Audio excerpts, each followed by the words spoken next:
Hi everyone, I'm Cheryl and welcome to the Sewing Room channel. And I'm going to demonstrate how to make this really quick decorative towel. Now this is a beginner's project, it's really easy. You can use scrap fabric to make this because the piece is just so small. So what you have up here is a circle that's folded in half. Then you just put a button up here if you like and put a little loop on it. Or you can just use Velcro to keep it closed. I hang mine over my dishwasher handle. Perfect place for it, it's right next to the sink. Okay, let's get started.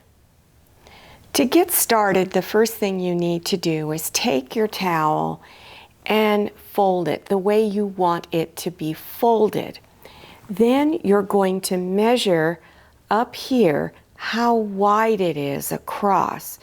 Then add anywhere from 1/4 of an inch to a 1/2 inch to that measurement. Now I added a 1/2 inch because I don't mind having a little extra. Then take that number and divide it in half. So to draw your template, you want to take some paper and fold it in half and fold it in half again. And I'm going to show you how to draw your circle. Now let's say your total came up to 7 inches. I'm just throwing a number out there. And you've divided it in half, so that's 3.5 inches.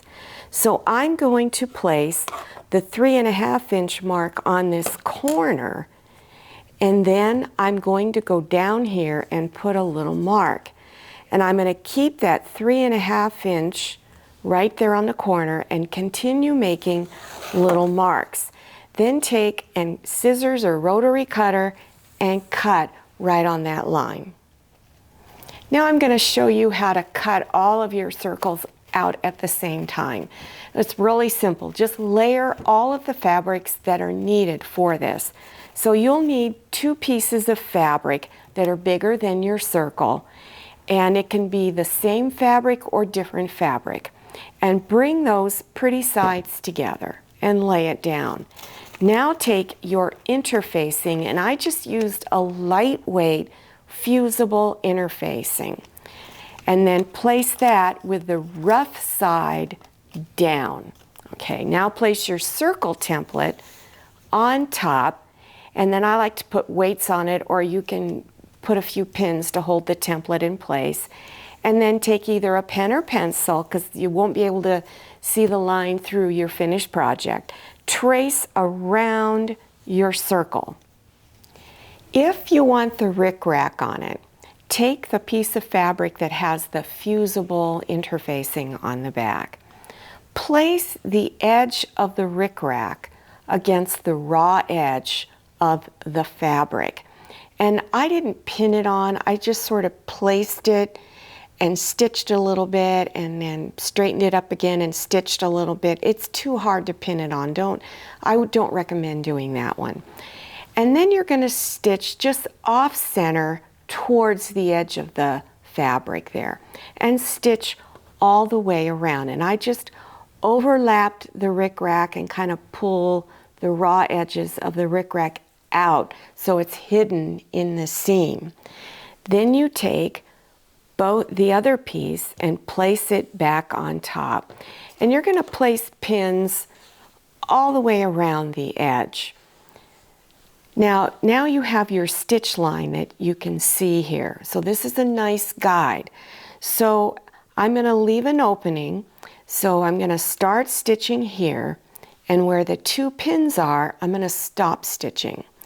So back stitch, and then stitch all the way around right on top of the stitch line that's already there, and then back stitch again.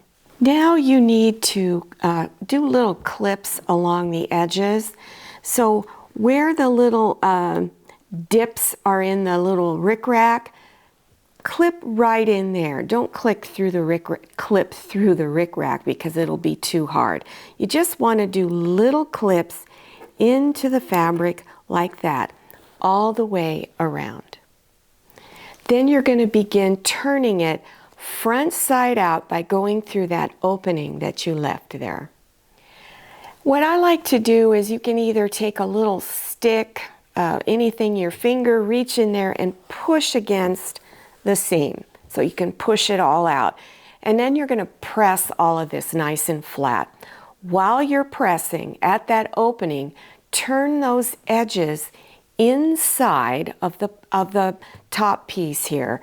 Then stitch close to the edge all the way around. Now take this circle and fold it in half. And on the folded edge right here, put a pin to mark the center. And then go over to this side and do the same thing. Now fold the towel in half and repeat. You're going to put pins right at the folded area. Now place this down and match where the pins are.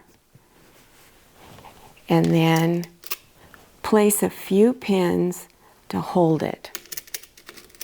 Now line your ruler up to where those pins are and draw a line all the way across.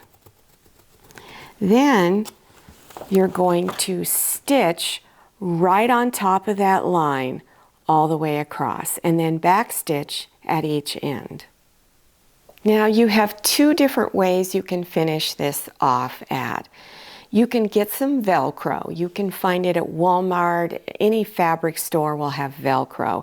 And put a small piece here and here. And then you can hang it over your towel bar by just pressing the edges together.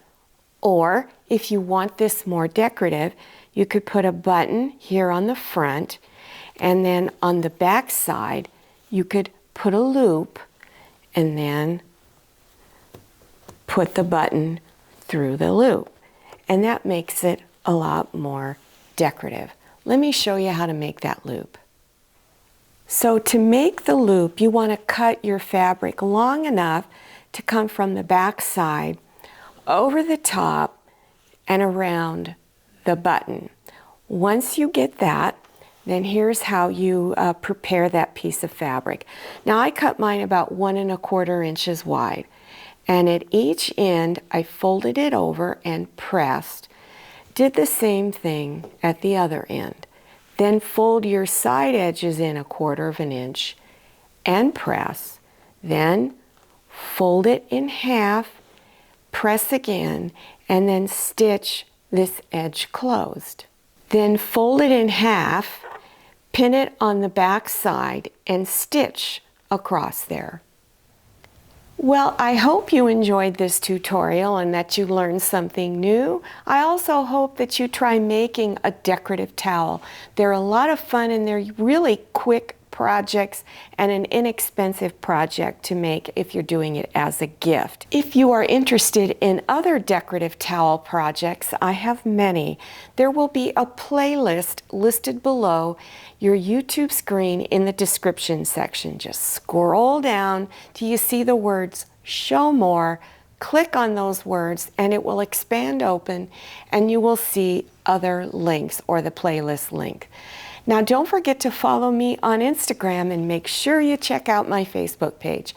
Thank you so much for watching. I'll see you next time, and happy sewing. If you like the Sewing Room channel, one of the best ways to show your support is to subscribe by clicking on that red subscribe button and give this video a thumbs up. And don't forget to click on share to share this video with your friends. And make sure you click on the bell so you receive notifications for all my new videos. I'm Cheryl. This is Manny. See you next time.